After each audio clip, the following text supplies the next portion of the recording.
আপনারা দেখছেন হলদিবাড়ি টাইমস। শীতের মরশুমে পথকুকুরদের ঠান্ডা থেকে রক্ষা করতে ব্যবস্থা করা হলো অস্থায়ী আস্তানার।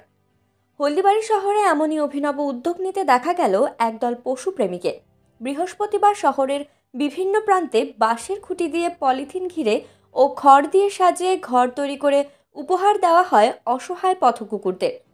একদল যুবক যুবতী বিভিন্ন এলাকা ঘুরে ঘুরে দল বেঁধে সেই কাজ করছেন। এদিন ফিতে কেটে এই কর্মসূচির উদ্বোধন করেন হলদিবাড়ির বিট অফিসার গৌতম মজুমদার এবং বিএলডিও দ্বিজেন মিত্র। সংস্থার সদস্য সুমন দাস বলেন, শহর জুড়ে এই আস্তানা তৈরির পরিকল্পনা রয়েছে। এছাড়াও তিনি আরও কি বললেন শোনাবো। এটা ওই স্ট্রে ডগদের এবং ওদের বাচ্চাদের থাকার জন্য, শীতের সময় যাতে একটু শেল্টার পায়, একটু রিলিফ দেওয়ার জন্য এটা করা আর কি। এটা আমরা গতবারও করেছিলাম, গতবার আমরা 50টা করেছিলাম।